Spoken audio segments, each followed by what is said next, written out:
당신 거기서 그 여자랑 이 시간에 뭐해? 어? 당신이 이 시간에 무슨 일이야? 새벽 2시쯤 제가 직접 눈으로 본 날이었습니다. 제가 운영하던 피부 관리실 문을 열었는데 남편이 있었습니다. 그리고 남편 옆에는 여자가 있었어요. 두 사람은 저를 보자마자 굳어버렸습니다. 아무 말도 못하고요. 저도 아무 말도 못했어요. 근데 그때 제 뱃속에는 7달 된 아이가 있었어요. 이게 제 이야기의 시작이에요. 이 이야기를 꺼내기까지 오래 걸렸습니다. 창피해서가 아니라 그때만 생각하면 아직도 가슴이 턱 막히거든요. 저는 지금 50대 초반입니다. 경기도에서 천연 화장품 브랜드를 운영하고 있어요. 현재 직원이 28명이고 전국 30개 이상의 매장에 납품을 하고 있습니다. 지금 이 자리까지 오는데 정말 앞이 안 보여서 다 포기하고 싶었던 고비가 딱 2번 있었습니다.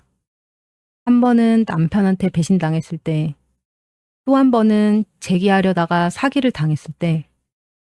근데 그 2번 다 저를 살린 건 한 사람이었어요. 중학교 때부터 알아온 친구였습니다. 그 친구 이야기를 오늘 하려고요. 저는 충청남도 작은 도시에서 자랐습니다. 오빠가 하나 있었는데 저랑은 띠동갑 차이예요. 오빠는 제가 초등학생 때부터 이미 서울에서 살고 있었습니다. 화장품 회사에 다니는 사람이었어요. 저는 중학교 때 피부가 유독 안 좋았어요. 얼굴이 늘 거칠고 트러블이 심했는데 어느 날 오빠가 회사에서 나온 화장품을 가져왔습니다. 어머니 드리려고 가져온 건데 제가 몰래 써봤어요. 그런데 신기하게 피부가 좋아지는 거예요. 그때부터였습니다. 이걸 어떻게 만드는 걸까? 궁금해서 오빠한테 이걸 어떻게 만드는 거냐고 물었습니다. 오빠가 웃으면서 말했어요. 왜? 너 이런 거 만들고 싶어? 그 말에 저는 아무 대답도 못했어요. 근데 그날 이후로 자꾸 그 생각이 머릿속에 맴돌았습니다. 화장품을 만드는 사람이 되고 싶다고. 1년이 지나고 중학교 3학년이 되면서 꿈이 조금씩 구체적이 됐어요. 그냥 회사에 취직하는 게 아니라 제가 직접 화장품을 만들어서 그걸 사람들이 쓰게 되는 것. 그게 막연하게나마 그려졌어요. 그 꿈을 처음으로 말한 게 중학교 3학년 때였습니다. 미술 시간이었어요. 옆자리에 앉은 친구가 제 그림을 한참 보더니 말을 걸었습니다. 와, 너 그림 잘 그린다. 미술 좋아해? 그냥 좋아하는 거지 잘하는 건 아니야. 좋아하는 거 있는 것만으로도 부러운데? 나는 아직 없거든. 너는 나중에 커서 뭐가 하고 싶은데? 몰라? 너는? 나는 화장품 만들고 싶어. 나중에 내 화장품 회사 만드는 게 꿈이야. 그 친구가 하던 걸 멈추고 저를 봤습니다. 진짜? 그거 되게 멋있다. 놀리는 게 아니었어요. 눈빛이 달랐습니다. 그 친구와 저는 그날부터 급격히 친해졌습니다. 점심을 같이 먹고 학교 끝나면 같이 걸어서 버스 정류장까지 가고 주말에는 시내에 나가서 화장품 가게 앞을 기웃거리기도 했어요. 살 돈은 없었지만 구경만 해도 좋았거든요. 그 친구는 화장품에 관심이 있는 게 아니었는데도 저를 따라다니면서 같이 구경해줬습니다. 이거 예쁘다, 저거 예쁘다 해주면서요. 어느 날은 제가 물었어요. 너는 꿈이 뭐야? 아직도 없어? 생겼어. 뭔데? 내가 뭔가를 운영하는 사람, 회사든 뭐든 직접 만들어 나가는 사람이 되고 싶어. 그게 꿈이야? 응, 막연하지? 근데 나는 그게 제일 하고 싶어. 막연하다고 생각하지 않았어요. 오히려 그 친구다운 꿈이라고 생각했습니다. 그 대화가 30년이 지난 지금도 기억납니다. 중학교 3학년을 그렇게 그 친구와 붙어 다니다시피 하면서 보냈습니다. 학교 끝나면 항상 같이 버스 정류장까지 걸어갔어요. 걸어가는 10분 동안 하루에 있었던 일을 다 털어놨습니다. 집에서도 못하는 얘기를 그 친구한테는 다 했어요. 부모님한테 용돈 더 달라는 말도 못하면서 화장품 가게 앞에서 이거 사고 싶다고 그 친구한테만 말했거든요. 그 친구는 들어주는 사람이었습니다. 맞장구도 잘 쳐줬어요. 그게 왜 그렇게 폈는지 모르겠어요. 중학교를 졸업하면서 저희는 다른 고등학교로 가게 됐습니다. 저는 신의 인문계로, 그 친구는 읍내 고등학교로요. 마지막으로 같이 버스 정류장에 서던 날 그 친구가 말했어요. 너 꼭 화장품 회사 만들어. 내가 첫 번째 고객 할게. 저는 웃으면서 대답했습니다. 너도 꼭 네가 원하는 거 해. 그게 마지막으로 오래 나눈 대화였어요. 그 이후로 저희 사이에 20년이 넘는 공백이 생기게 될 줄은 그때는 정말 몰랐습니다. 그렇게 시간이 흐르고 고등학교 3년 동안 저는 화학공학과를 목표로 공부했습니다. 부모님은 처음에 반대하셨어요. 화학공학이 뭐가 되겠냐? 그냥 사범대 가서 선생님 해라. 근데 저는 고집을 꺾지 않았습니다. 중학교 때부터 품어온 꿈이었거든요. 결국 부모님도 두 손을 드셨어요. 수능을 치르고 나서 저는 서울에 있는 대학 화학공학과에 붙었습니다. 부모님 형편이 넉넉하지 않으셨는데도 두 분이 밀어주셨어요. 아버지가 말씀하셨습니다. 네가 하고 싶은 거 해라. 우리가 어떻게든 된다. 그 말씀이 지금도 귀에 남아 있어요. 저는 짐을 싸서 서울로 올라갔습니다. 설레기도 했고 두렵기도 했어요. 그때는 몰랐습니다. 서울에서 제 인생이 이렇게 뒤집어질 줄은요. 대학 4년은 정말 빠르게 지나갔습니다. 배우는 게 많았어요. 어려웠지만 하나도 지루하지 않았습니다. 화학을 배우면서 화장품이 어떻게 만들어지는지 조금씩 보이기 시작했어요. 그게 너무 재밌었습니다. 졸업하고 나서 저는 서울에 있는 화장품 회사에 취직했습니다. 드디어 내가 하고 싶은 일을 하게 됐다고 생각했어요. 근데 현실은 달랐습니다. 야근이 기본이었고 선배들 텃세가 심했어요. 제가 아이디어를 내면 신입이 나서지 말라는 말이 돌아왔습니다. 월급은 적었고 몸은 피곤했어요. 그래도 버텼습니다. 언젠가는 기회가 오겠지 싶었거든요. 회사를 다닌 지 4년이 지났을 때였어요. 거래처 미팅에서 남자를 만났습니다. 저희 회사에 원료를 납품하시는 회사 영업사원이었어요. 그 당시 키가 무척 크고 말을 잘하는 사람이었습니다. 그 사람이 먼저 연락을 해왔어요. 밥 한 번 먹자고 했습니다. 한 번이 두 번이 되고 두 번이 세 번이 됐어요. 저희는 어느새 사귀고 있었습니다. 사귄 지 2년이 지났을 때쯤 그 사람이 말하더군요. 우리 결혼하자. 저는 30을 바라보고 있었습니다. 솔직히 조급한 마음이 없었다면 거짓말이에요. 결혼할 나이가 지나버릴 것 같은 막연한 두려움이 있었거든요. 그래서 고개를 끄덕였습니다. 그게 첫 번째 실수였어요. 근데 그때는 몰랐습니다. 결혼을 하고 나서 어느 날 남편이 저에게 제안을 했습니다. 피부 관리실을 같이 차리자고 했어요. 당신은 화장품 전문 지식이 있고 나는 영업 감각이 있잖아. 둘이 합치면 잘 될 거야. 그 말이 솔깃했습니다. 저도 회사 생활에 지쳐있던 터라 내 사업을 해보고 싶은 마음이 있었거든요. 저는 회사를 그만두고 그동안 모은 돈을 거의 다 넣었습니다. 남편이 넣은 돈보다 훨씬 많았어요. 근데 남편이 운영을 맡겠다고 해서 그냥 믿었어요. 처음 6개월은 그럭저럭 됐습니다. 손님도 오고 입소문도 조금씩 났어요. 근데 1년이 지나면서 매출이 떨어지기 시작했습니다. 이유를 몰랐어요. 남편은 괜찮다고 했지만 뭔가 이상하다는 느낌이 들기 시작했어요. 그쯤 저는 임신을 하게 됐습니다. 임신을 하고 나서 몸이 많이 힘들었어요. 입덧이 심해서 피부 관리실에 매일 나가기가 어려웠죠. 남편이 알아서 하겠다고 했어요. 저는 믿었습니다. 임신 4개월이 지나면서 입덧이 조금 가라앉았어요. 그때부터 이상한 느낌이 더 강해졌습니다. 남편이 자주 늦게 들어왔어요. 피부관리실 일이 바쁘다고 했습니다. 근데 매출은 오히려 더 떨어지고 있었죠. 바쁜데 왜 돈이 안 되는 건지 저는 이해가 안 됐습니다. 그렇게 몇 달이 지난 어느 날 새벽에 잠이 오질 않았어요. 남편은 또 늦는다고 문자가 왔습니다. 저는 그때 무슨 생각이었는지 모르겠지만 그냥 누워있다가 일어났어요. 그리고 피부 관리실로 갔습니다. 문을 열었는데 남편이 있었어요. 그리고 남편 옆에 여자가 있었습니다. 저는 직감했죠. 아니나 다를까 두 사람은 저를 보자마자 굳어버리더군요. 근데 저는 그 여자를 보고 손이 떨렸습니다. 그 여자는 저희 피부관리실 단골 손님이었거든요. 남편이 먼저 말했어요. 당신 이 시간에 왜 왔어?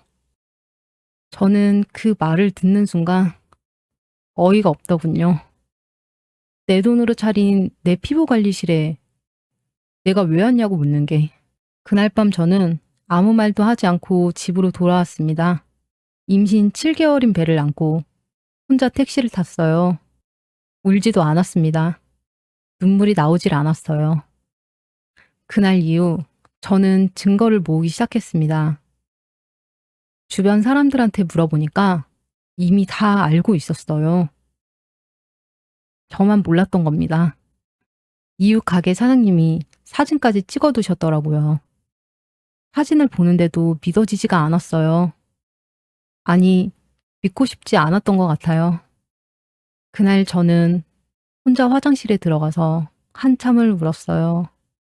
아이한테 미안했습니다. 이런 아빠를 만나게 해서요. 아이를 낳는 날 남편은 병원에 오지 않았어요. 연락도 되지 않더군요. 저는 혼자 분만실에 들어갔어요. 다른 산모들은 남편 손잡고 났는데 저는 그 생각을 하면서 이를 악물었어요. 아이를 낳고 나서 이혼 소송을 시작했습니다. 증거가 확실했어요. 남편도 버티지 못했습니다.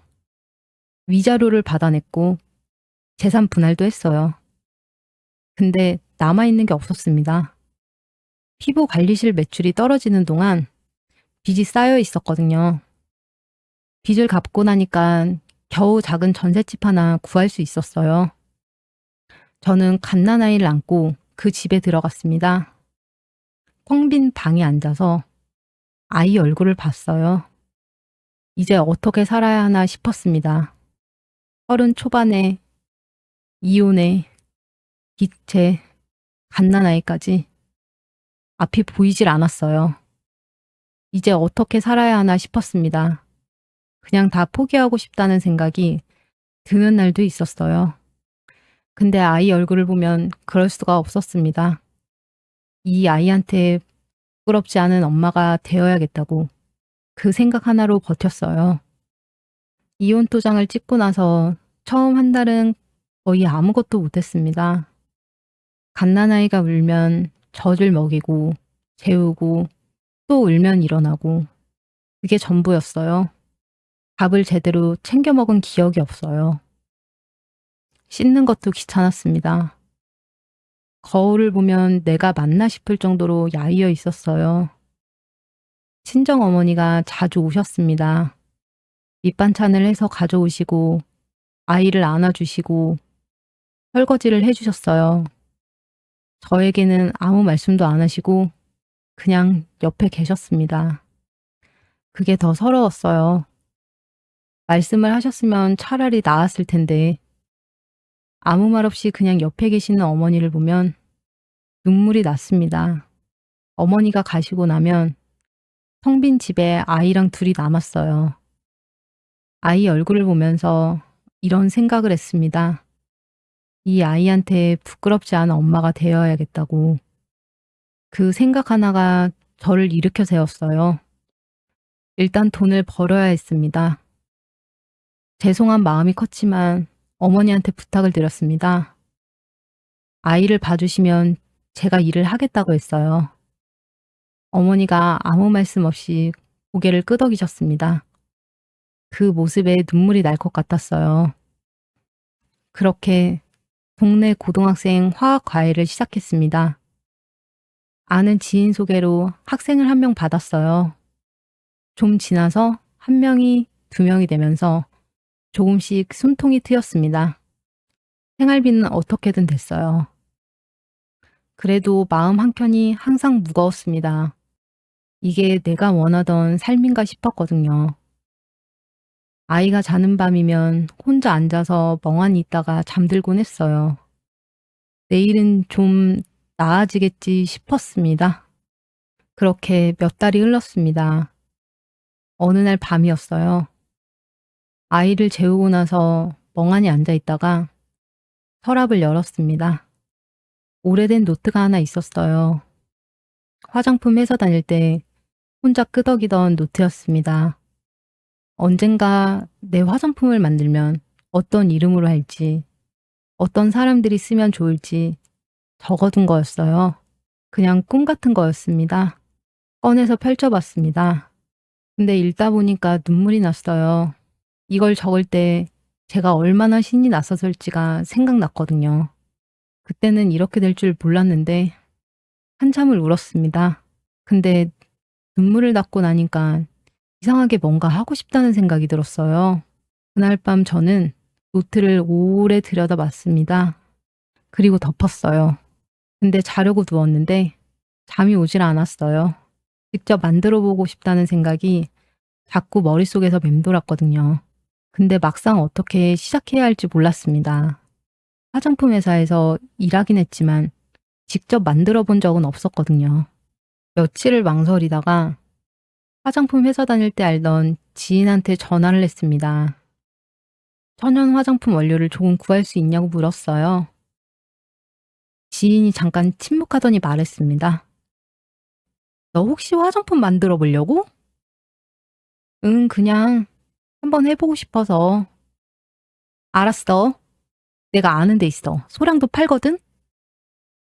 며칠 후에 원료가 왔어요. 돈이 넉넉하지 않아서 아주 조금만 샀습니다. 그날 밤 아이가 잠든 후에 부엌에 앉았어요. 처음으로 만들어 봤습니다. 몇 번을 실패했어요. 버리고 다시 만들고, 또 실패하고 또 만들고, 그걸 반복했습니다. 조금씩 원하는 느낌이 나오기 시작했어요. 신기했습니다. 오랜만에 뭔가에 빠져드는 느낌이었어요. 이혼하고 나서 처음으로 시간 가는 줄 모르고 뭔가를 했습니다. 그 후에도 과일을 마치고 집에 오면 몇 번씩 만들어 봤어요. 너무 좋았습니다. 그때는 저에게 그게 유일한 낙이었습니다. 몇 달이 지나 아이가 돌이 지났을 때쯤 지인들한테 직접 만든 천연 스킨을 조심스럽게 나눠줬습니다. 예쁜 용기에 담아서 드렸는데 반응이 생각보다 좋았어요. 피부가 좋아졌다고 하시는 분들이 생겼습니다. 한 분이 물었어요. 이거 어디서 파는 거예요? 하나 더 사고 싶은데. 그 말을 듣는 순간 가슴이 뛰었습니다. 저는 그냥 만들어서 나눠준 건데 하겠다는 사람이 생긴 거예요. 그날 밤 아이를 재우고 나서 오래 생각했습니다. 진짜로 한번 해볼 수 있지 않을까 싶었어요. 근데 문제가 있었습니다. 과외비로 생활비는 어떻게든 됐는데 사업을 시작하기엔 턱없이 부족했어요.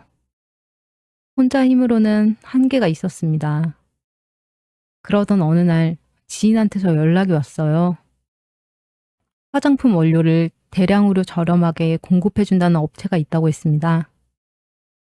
소규모 창업자들을 위한 거라고 했어요. 조건이 좋았습니다. 현금을 조금 넣으면 원료를 먼저 받고 나중에 정산할 수 있다고 했습니다. 혹했어요. 솔직히 말하면 너무 혹했어요. 계약서도 썼고 성금도 넣었습니다. 제가 갖고 있던 돈의 절반이 넘는 금액이었습니다. 그런데 며칠이 지나도 원료가 오지 않았습니다. 연락을 했는데 처음엔 곧 온다고 했어요. 다음엔 물량이 밀렸다고 했습니다. 그리고 그 다음엔 전화를 받지 않았어요. 아이를 어머니께 맡기고 직접 찾아갔습니다. 주소지에 가봤는데 사무실이 없었어요. 건물 관리인한테 물어보니까 몇 달 전에 나갔다고 했습니다. 그 자리에서 다리에 힘이 풀렸어요. 사기였습니다. 집에 돌아와서는 한참을 아무것도 못했어요. 그냥 벽을 보고 앉아 있었어요. 이혼하고 나서 악착같이 모은 돈이었거든요. 과외하면서 밥도 제대로 못 먹으면서 모은 돈이었습니다. 그게 한순간에 사라졌어요. 그때 처음으로 다 포기하고 싶다는 생각이 들었습니다. 두 번째 고비가 바로 이때였어요. 방에 앉아서 한참을 생각했습니다. 이게 다 무슨 소용인가 싶었어요. 혼자서 아이 키우면서 화장품 만들겠다고 발버둥 치는 게 그냥 욕심인가 싶었습니다. 그러다 저도 모르게 잠이 들었나 봐요. 얼마나 잤는지 모르겠습니다. 눈을 떴는데 방이 어두워져 있었어요. 멍하니 앉아 있다가 일어났습니다. 세수를 했어요. 거울을 보는데 제 얼굴이 너무 초췌해 보였습니다. 그래도 밥은 먹어야겠다 싶어서 부엌으로 나갔어요. 밥을 짓다가 눈물이 났습니다. 참으려고 했는데 참아지질 않았어요. 한참을 울고 나서 생각했어요.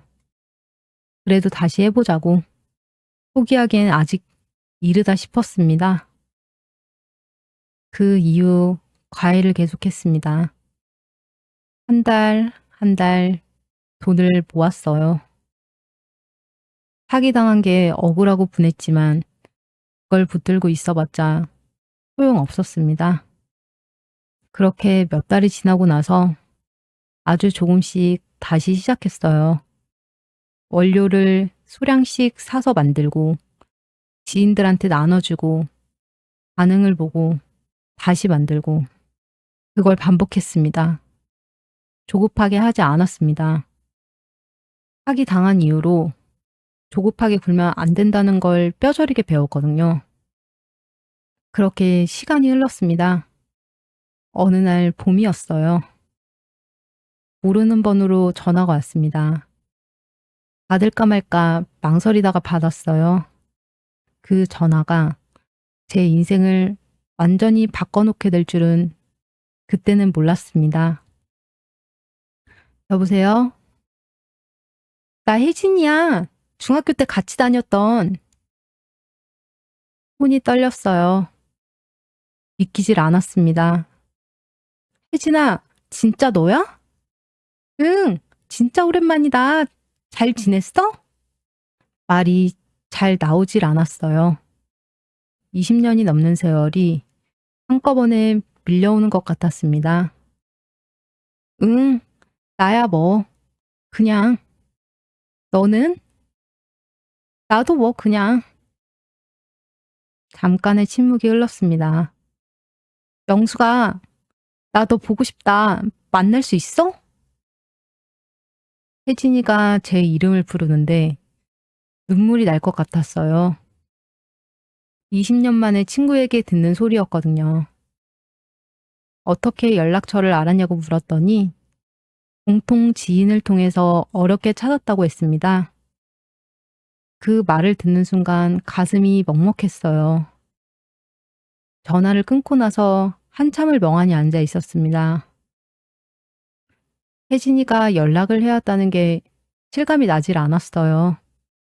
꿈인가 싶어서 볼을 꼬집어 보기까지 했어요.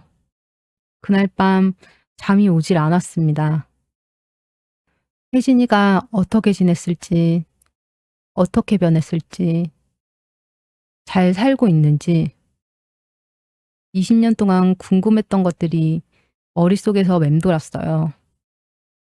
빨리 만나고 싶었습니다. 며칠 후에 혜진이를 만났습니다.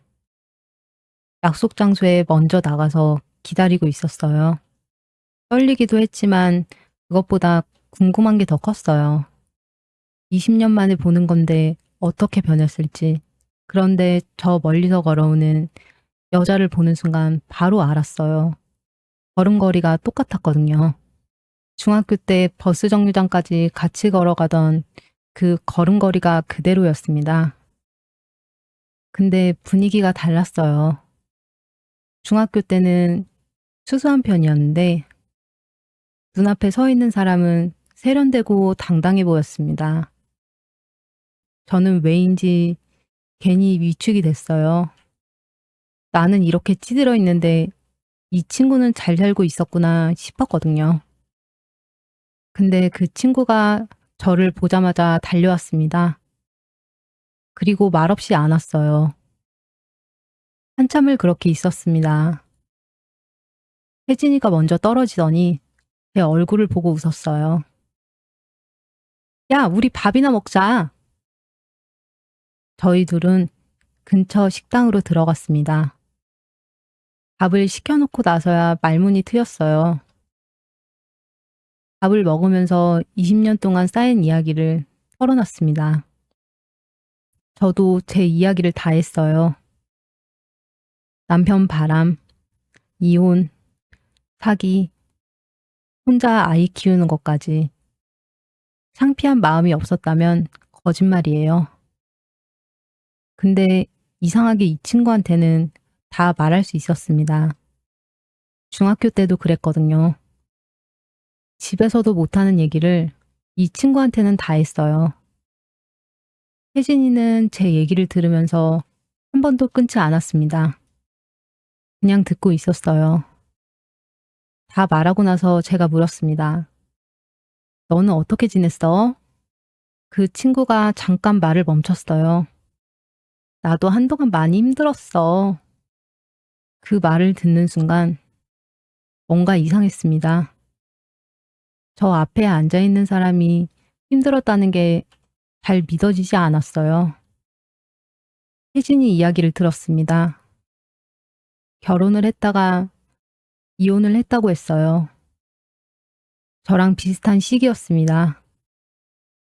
남편이 사업 실패를 하면서 빚을 잔뜩 지고 도망갔다고 했어요. 혼자서 빚을 갚으면서 처음부터 다시 시작했다고 했습니다. 나 지금 회사 하나 운영하고 있어. 오, 회사? 응, 작은 데야. 근데 나름 자리 잡았어.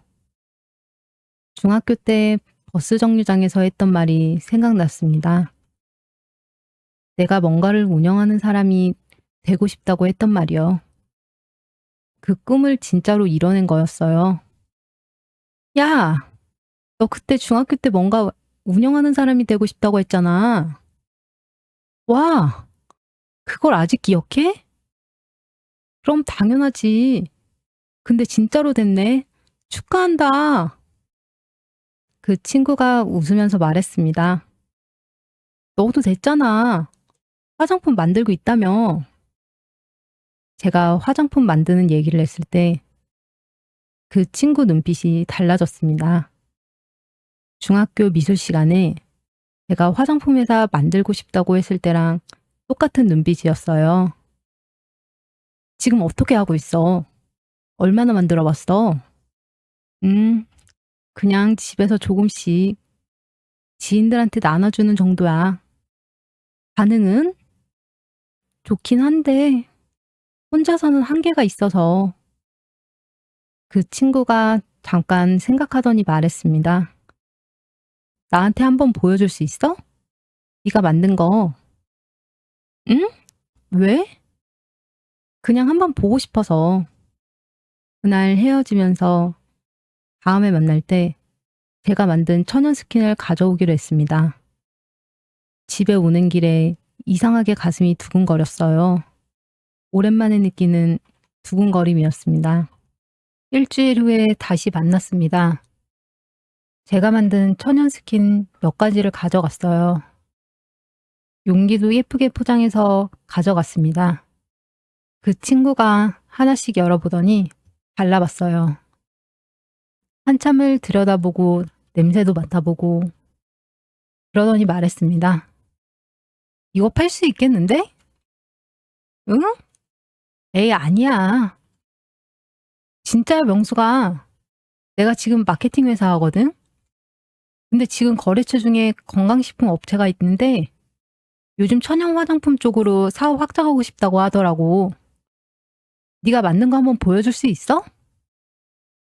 그냥 집에서 만든 건데. 그게 뭐가 어때서? 좋으면 되는 거지. 그 친구 말투가 중학교 때랑 똑같았습니다.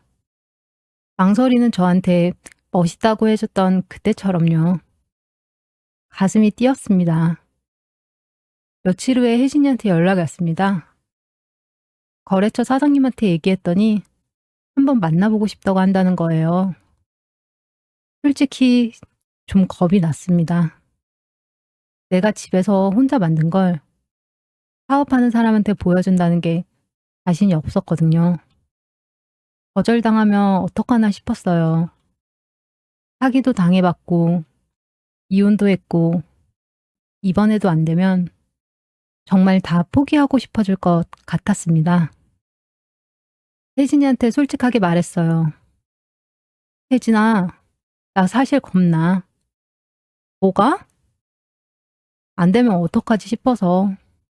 명수가 안 되면 어때? 또 하면 되지. 근데 해보지도 않고 포기하는 건 안 돼. 그 말을 듣는 순간 중학교 때 버스 정류장이 생각났습니다. 그때도 저를 밀어준 게 이 친구였거든요. 용기를 냈습니다. 사장님을 만난 날 제가 만든 천연 스킨 몇 가지를 예쁘게 포장해서 가져갔습니다. 사장님이 하나씩 열어보시더니 발라보셨습니다. 한참을 말이 없으셨어요. 그 침묵이 얼마나 길게 느껴지던지요. 1분이 1시간 같았습니다. 그러더니 말씀하셨어요. 이거 어떻게 만드신 거예요? 시중에 파는 거랑 느낌이 다른데? 제가 직접 만든 거예요. 화장품 회사 다닌 적이 있어서요. 성분은요? 천연 원료만 썼어요. 자극적인 성분은 하나도 안 들어갔고요. 사장님은 한참을 더 발라보시더니 고개를 끄덕이셨습니다. 이거 저희 직원들한테 한번 써보게 해도 될까요? 반응 보고 나서 얘기 나눠봐요. 그 말을 듣는 순간 심장이 쿵 내려앉았습니다. 좋은 의미로요. 가능성이 생긴 거였습니다. 집에 오는 길에 혜진이한테 전화를 했어요. 혜진아, 직원들한테 테스트 해주신대. 그럼 그렇지. 내가 뭘 했어. 전화를 끊고 나서 한참을 울었습니다. 기뻐서 온 건지, 서러워서 온 건진 모르겠어요. 그냥 눈물이 났어요. 이혼하고 나서 사기당하고 아이하면서 버티면서 밤마다 혼자 부엌에서 만들었던 것들이 드디어 세상에 나가게 될 수도 있다는 게 실감이 나질 않았습니다. 그날 밤 아이를 재우고 나서 오래 앉아 있었어요. 잘 될 수 있을까 싶었습니다. 근데 이상하게 이번엔 될 것 같았어요. 2주 후에 혜진이한테 연락이 왔습니다. 사장님이 직원들 반응이 좋다고 하셨다는 거예요. 피부가 좋아졌다는 사람도 있고 더 달라는 사람도 있다고 했습니다. 기분이 너무 좋았어요. 며칠 뒤 사장님을 다시 만났습니다. 이번엔 혜진이도 같이 갔어요. 사장님이 말씀하셨습니다. 직원들 반응이 생각보다 훨씬 좋네요. 저희 매장에서 한번 팔아볼 수 있을까요? 그 말을 듣는 순간 기뻤습니다. 근데 바로 현실적인 문제가 떠올랐어요. 사장님, 근데 제가 집에서 만든 거라서요. 판매를 하려면 제조 신고도 해야 하고 시설도 갖춰야 한다고 알고 있어서요. 사장님이 고개를 끄덕이셨습니다. 맞아요. 그냥 팔 수는 없죠. 근데 저희 쪽에 거래하는 소규모 화장품 공장이 하나 있어요. 거기서 위탁 생산을 맡기면 어떨까요? 제조 허가도 거기서 해결할 수 있거든요. 처음 듣는 얘기였어요. 위탁 생산이라는 게 있다는 걸 몰랐습니다. 위탁 생산이요? 레시피는 본인이 가져오시고 만드는 건 공장에서 하는 거예요. 허가 관련된 것도 저희가 도와드릴 수 있어요. 혜진이가 옆에서 말했어요. 명수아, 이렇게 하면 되겠다. 네 레시피는 네 거잖아. 만드는 것만 공장에 맡기는 거야. 그 말을 듣는 순간 머릿속이 환해지는 것 같았습니다. 혜진이랑 공장을 직접 보러 갔어요. 작은 공장이었는데 사장님이 친절하게 설명해 주셨어요. 근데 비용이 만만치 않았습니다. 소량 위탁 생산도 초기 비용이 들었거든요. 고민이 됐어요. 운이 넉넉하지 않았거든요. 그때 혜진이가 말했습니다. 명수가 초기 비용은 내가 먼저 댈게. 나중에 팔리면 갚아. 야, 그건 안 돼. 왜 안 돼? 나 마케팅 회사 하잖아. 이거 투자라고 생각하면 되는 거야. 네 실력 믿거든. 거절하려고 했는데 말이 나오질 않았습니다. 중학교 때 미술 시간에 멋있다고 해줬던 그 친구가 20년이 지나서 진짜로 제 꿈에 돈을 걸어주는 거였어요. 눈물이 났습니다.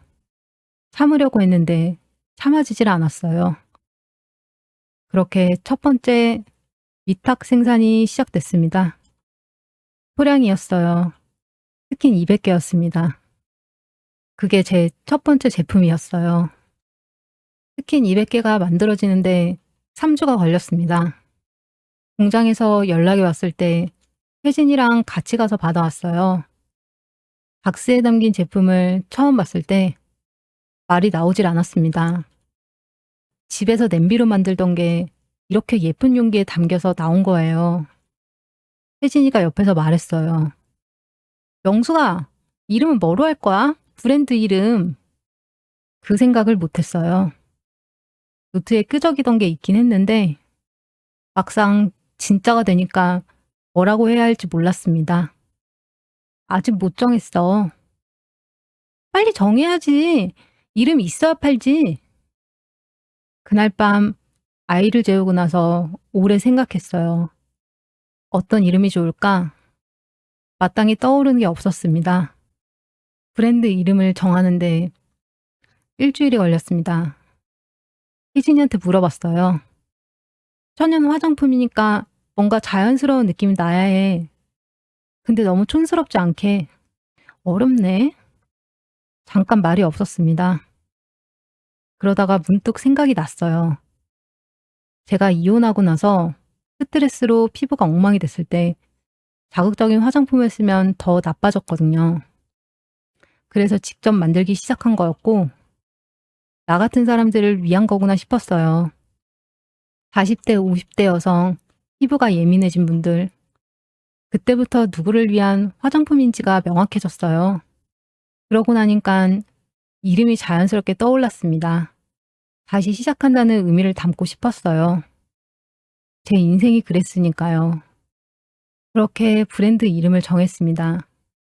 제 손으로 지은 첫 번째 이름이었어요. 그리고 얼마 후 드디어 건강식품 업체 매장에 처음으로 제품이 올라간 날이었습니다. 혜진이랑 같이 매장에 갔어요. 진열대에 제 제품이 놓여있는 걸 보는 순간 다리에 힘이 풀렸습니다. 중학교 때 화장품 가게 앞에서 살 돈도 없이 구경만 하던 게 생각났어요.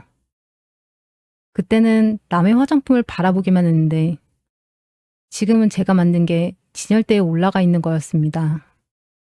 혜진이가 제 표정을 보더니 말했어요. 왜? 울려고? 아니. 근데 눈물이 났어요. 참으려고 했는데 참아지질 않았습니다. 혜진이가 아무 말 없이 제 어깨를 두드려줬어요. 처음 한 달은 많이 팔리지 않았습니다. 10개, 20개 수준이었어요. 근데 괜찮았어요. 세상이 나간 것만으로도 충분했습니다. 그리고 2달째 되던 날이었어요. 한 분이 매장에 찾아와서 물으셨습니다. 이거 더 없나요? 피부가 너무 좋아져서요. 입소문이 나기 시작했습니다. 40대, 50대 여성들 사이에서였어요. 피부가 예민해진 분들이 써보고 좋다고 하시는 거예요. 혜진이 마케팅 회사에서 홍보를 해줬습니다. 갱년기 피부에 좋은 천연 화장품이라는 걸 알리기 시작했어요. 전단지도 만들고 거래처 업체들한테도 소개를 했습니다. 주문이 조금씩 늘어났습니다. 스킨 200개가 2달 만에 다 팔렸어요. 공장이 다시 연락을 했습니다. 이번엔 300개를 만들었어요. 그것도 얼마 지나지 않아 다 팔렸습니다. 혜진이가 말했어요. 영수가 이거 되는 거야. 제대로 해보자.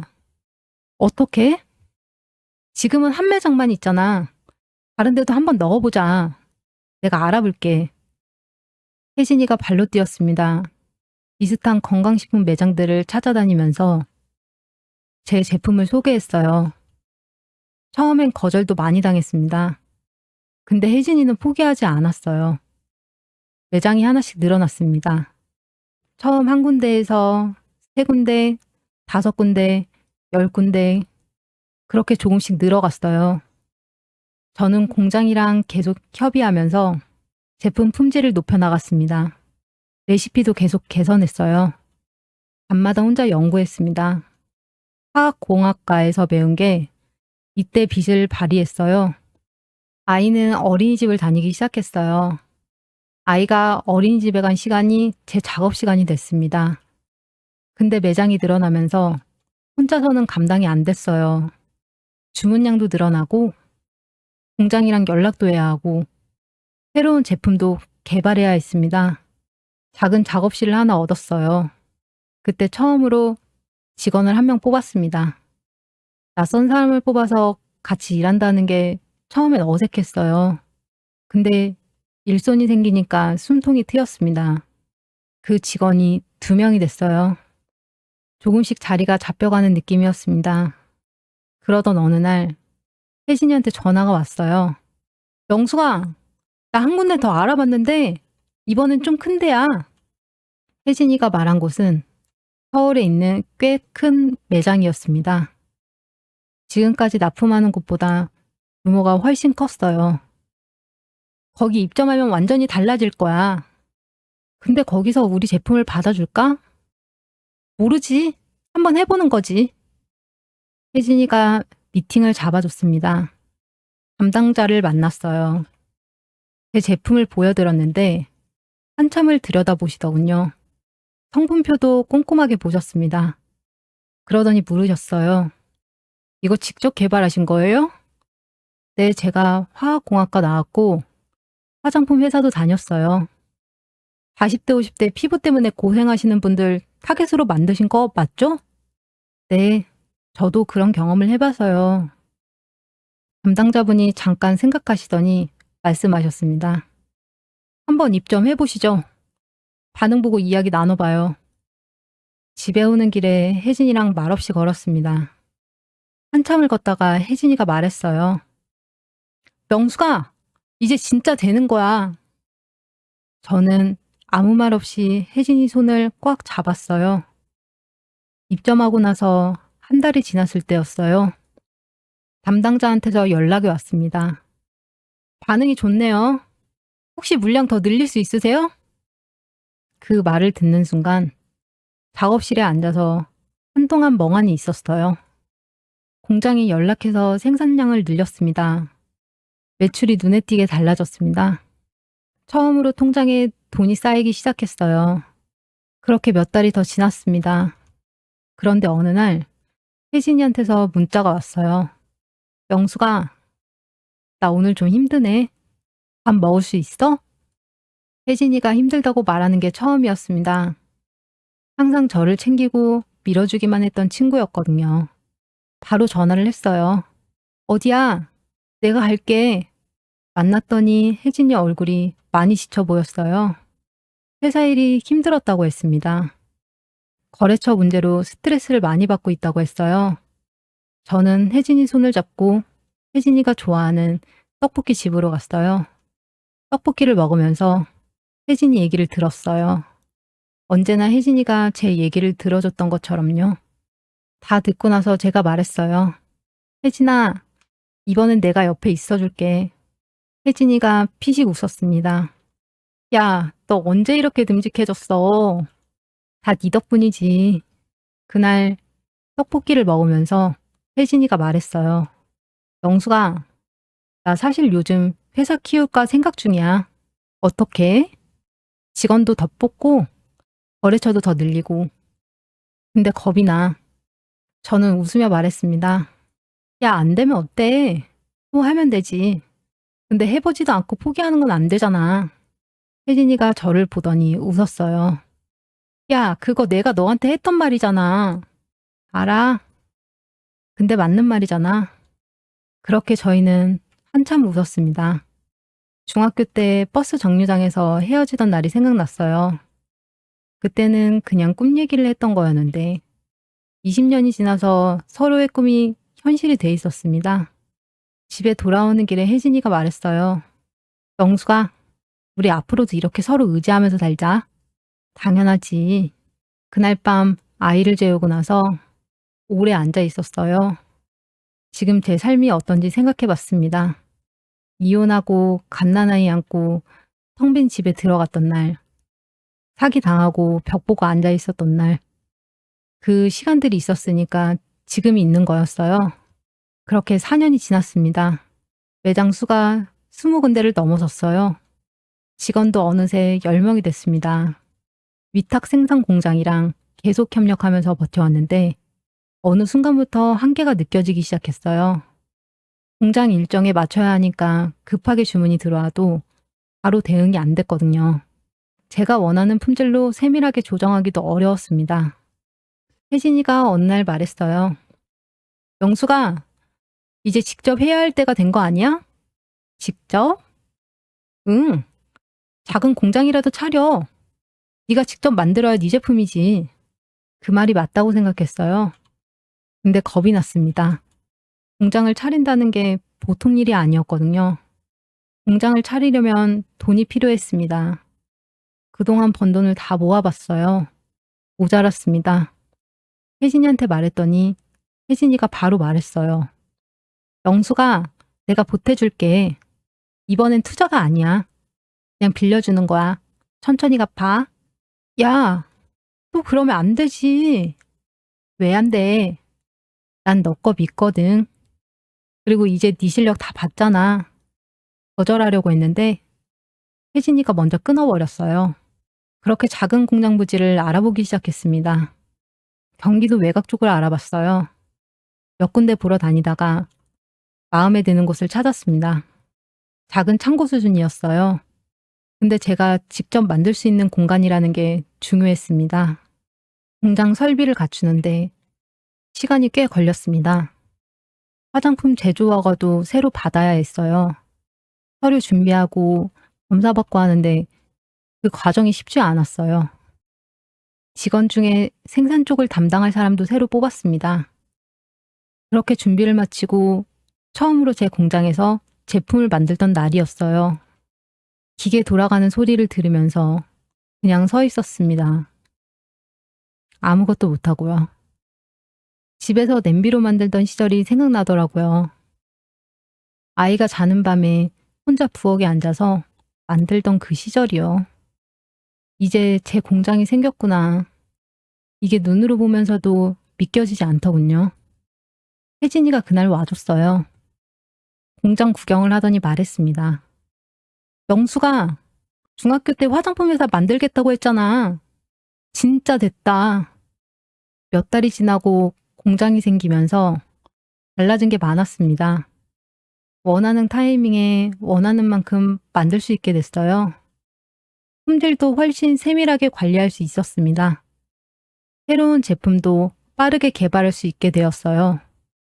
스킨 하나로 시작했던 게 로션, 크림, 세럼까지 라인이 넓어졌습니다. 매출도 확 달라졌어요. 납품 매장이 30군데를 넘어섰고 주문량도 꾸준히 늘었습니다. 직원도 계속 늘어났어요. 어느새 15명이 됐습니다. 처음으로 제 월급을 제 회사에서 받던 날이 생각났어요. 그때도 혜진이한테 전화를 했었거든요. 이번에도 혜진이한테 전화를 했습니다. 혜진아, 이번 달 매출이 처음으로 목표치를 넘었어. 그럼 그렇지, 내가 뭘 했어. 그렇게 기분 좋게 혜진이와 통화를 마치고 그날은 집에 좀 일찍 들어갔어요. 아이가 학원에서 돌아오더니 말했습니다. 엄마, 오늘 학교에서 선생님이 부모님 직업 써오라고 했어. 그래서 엄마가 화장품 만드는 사람이라고 썼는데 친구들이 신기하다고 했어. 그 말을 듣는 순간 뭔가 뭉클하더라고요. 아이가 엄마 직업을 부끄러워하지 않는다는 게 좋았습니다. 근데 한편으로는 미안한 마음도 컸어요. 어릴 적부터 제가 먹고 산다고 저희 애를 잘 챙겨주지 못한 게 생각나더라고요. 아이 아버지도 없고 엄마는 맨날 바쁘고 그런데도 우리 아이가 이렇게 씩씩하게 자라줬구나 싶었어요. 아이 머리를 쓰다듬어 줬습니다. 우리 민준이 잘 컸네. 민준이가 멋쩍은 듯 웃으면서 방으로 들어갔어요. 그날 밤 민준이가 잠든 걸 보면서 오래 앉아 있었습니다. 그렇게 시간이 흘렀습니다. 어느 날 작업실에 있는데 전화가 왔어요. 받았더니 방송 관계자라고 했어요. 저희 브랜드를 알게 됐는데 출연 의향이 있냐고 물었습니다. 전화를 끊고 나서 혜진이한테 바로 전화를 했어요.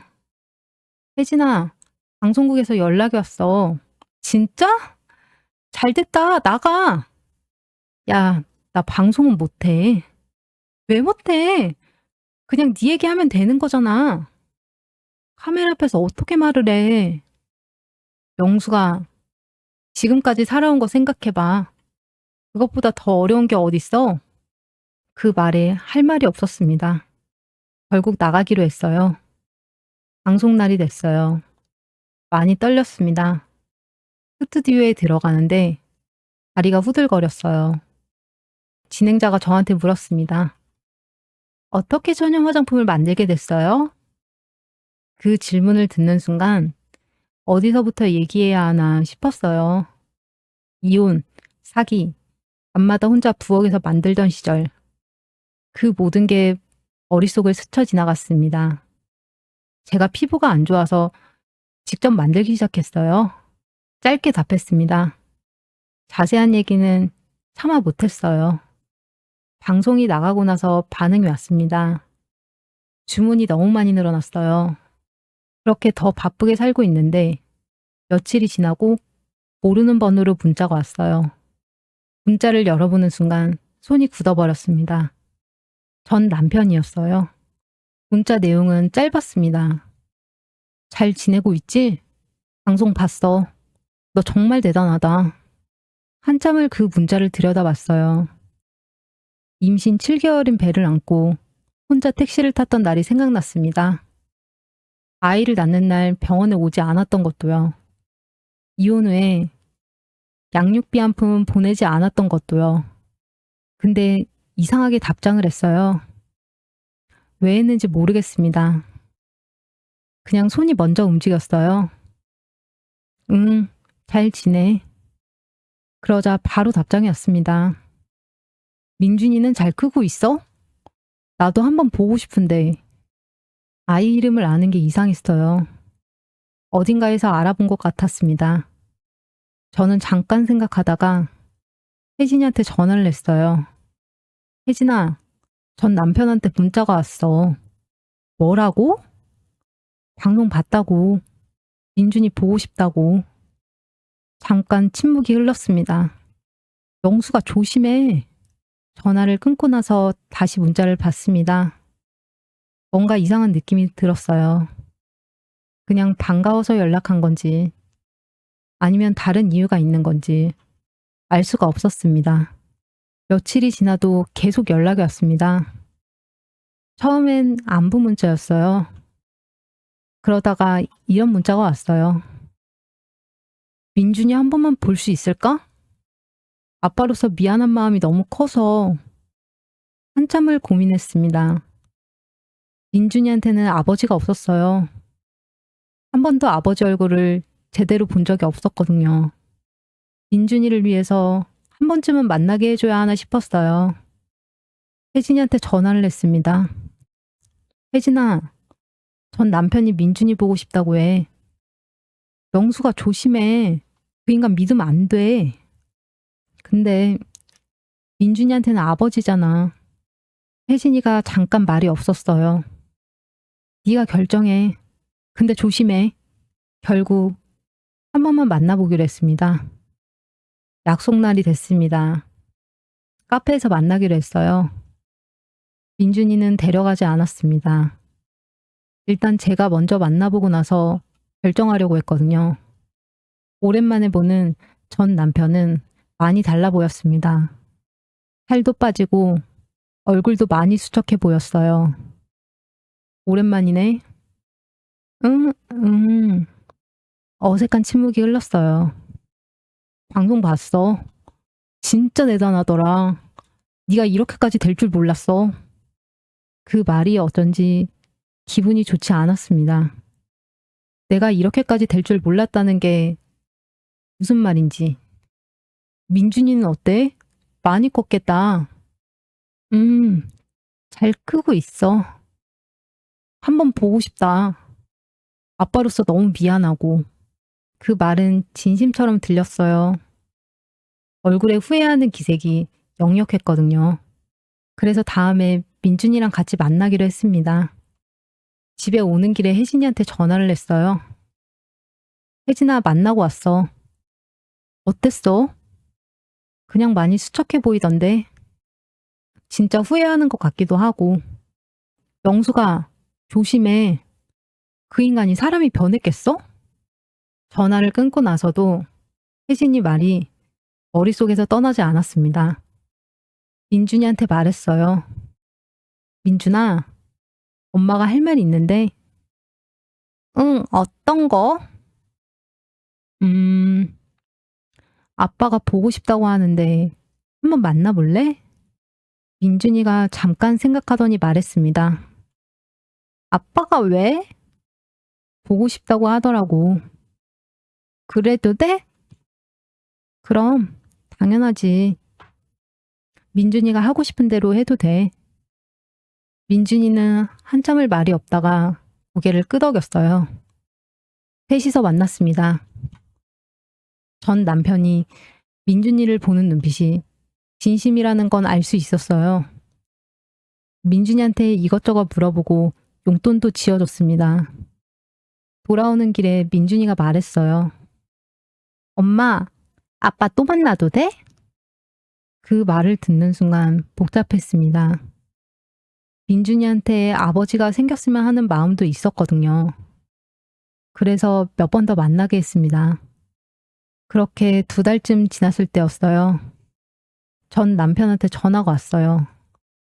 명수가, 나 잠깐 볼 수 있어? 할 말이 있어서.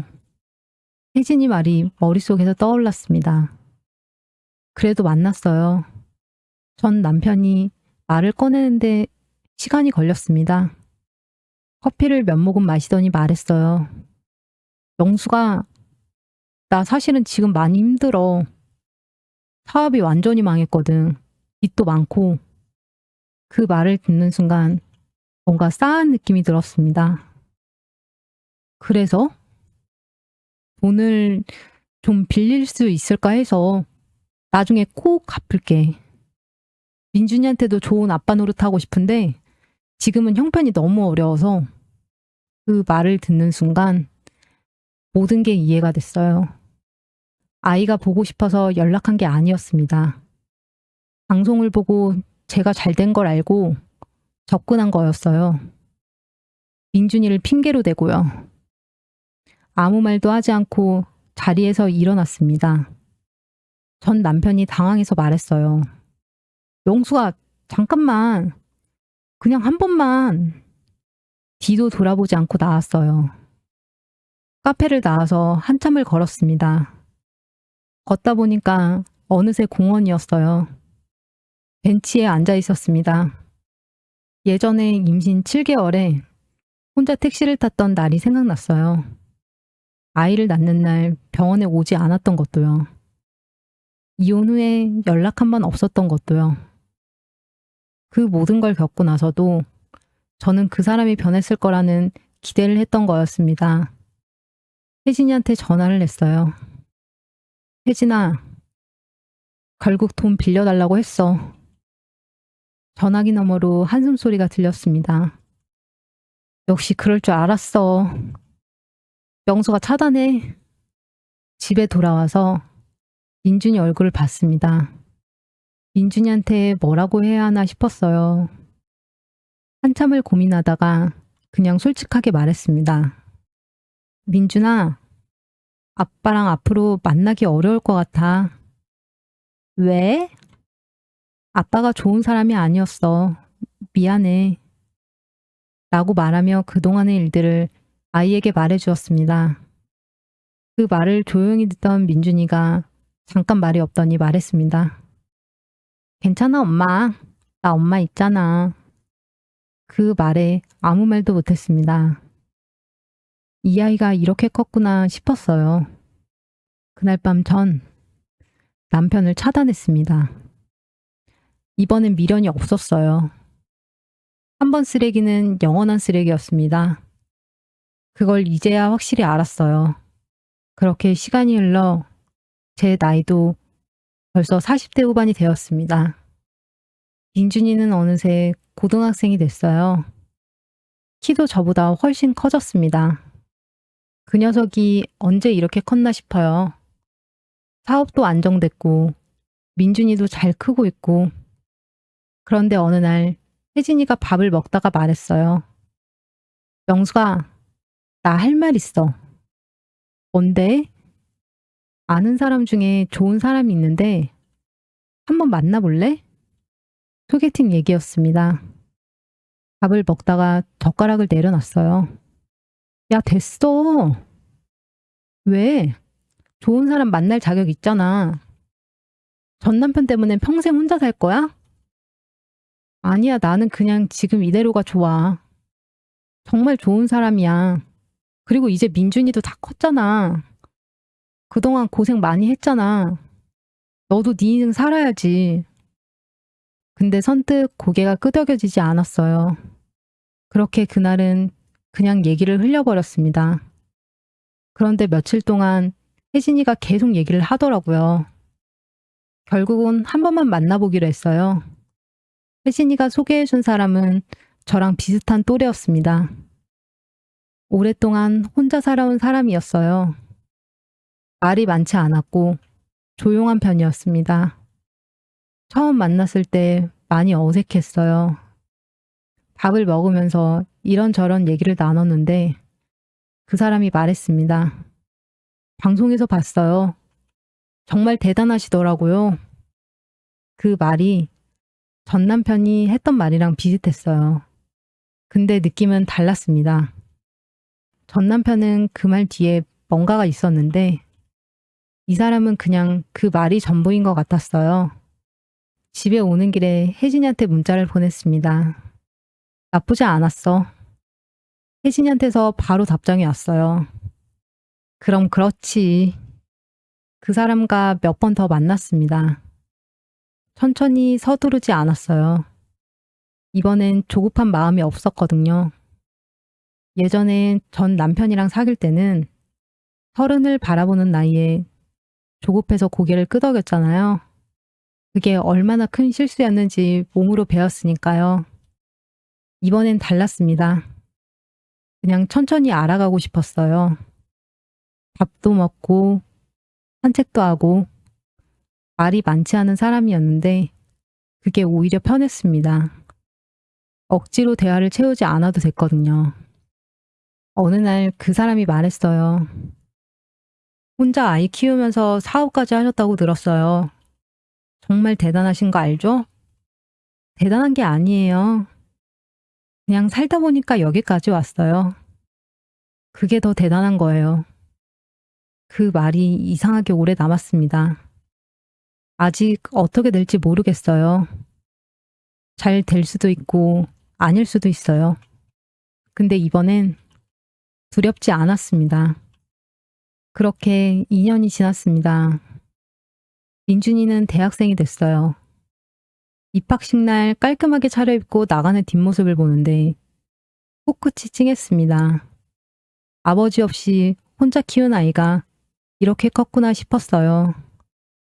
그 사람과도 2년째 잘 만나고 있답니다. 결혼이니 뭐니 그런 얘기는 아직 없습니다. 근데 그게 불안하지는 않습니다. 그냥 이대로도 충분했거든요. 어느 날 그 사람이 말했어요. 오늘 표정이 참 좋아 보여. 그래? 응, 처음 만났을 때랑 많이 달라졌어. 그 말을 듣고 나서 집에 오는 길에 생각했습니다. 그러게, 나 많이 달라졌구나. 이제는 정말 괜찮아졌구나. 요즘은 하루하루가 감사해요. 아침에 출근하면 직원들이 먼저 인사를 해줘요. 다들 너무 착하고 제 말을 잘 따라줘서 고마울 때가 많습니다. 처음에 혼자 부엌에서 만들던 시절이랑 비교하면 꿈만 같아요. 그때는 이런 날이 올 거라고 솔직히 상상도 못 했거든요. 납품 매장도 꾸준히 늘고 있어요. 가끔 매장 사장님한테 연락이 와서 제품 반응이 좋다고 해주실 때가 있는데 그게 제일 뿌듯합니다. 돈을 많이 버는 것보다 내가 만든 게 누군가에게 도움이 된다는 게 더 기분이 좋더라고요. 혜진이도 여전히 제 옆에 있어요. 한 달에 몇 번씩은 꼭 만납니다. 가끔 밥 먹으면서 회사 얘기도 하고 별거 아닌 수다도 떨고 그게 제일 좋아요. 중학교 때랑 똑같거든요. 민준이는 대학교 잘 다니고 있어요. 가끔 바쁘다고 연락도 잘 안 하는데 그게 오히려 잘 크고 있다는 거겠죠? 아버지 없이 이렇게 키웠는데 이 정도면 됐다 싶어요. 이게 지금 제 삶이에요. 완벽하지 않아요. 근데 충분히 괜찮습니다. 그걸로 됐어요. 이 사연을 처음 받았을 때 저도 한참을 멍하니 있었어요. 솔직히 말씀드리면 읽으면서 이런 생각이 들었습니다. 나한테는 이런 친구가 있나? 내가 제일 힘들었던 순간에 옆에 있어준 사람이 누구였나? 여러분은 어떠세요? 불행할 때 옆에 있어주는 친구 한 명. 그게 이분 인생을 바꿨습니다. 오늘 이 영상 보셨다면 그런 친구한테 연락 한번 해보시는 게 어떨까요? 그리고 혹시 이런 사연 더 보고 싶으신 분들은 구독과 좋아요 부탁드릴게요. 여러분의 구독과 좋아요가 저한텐 정말 큰 힘이 됩니다. 할 말이 있으시면 댓글로 남겨주세요. 긴 영상 끝까지 봐주셔서 진심으로 감사합니다.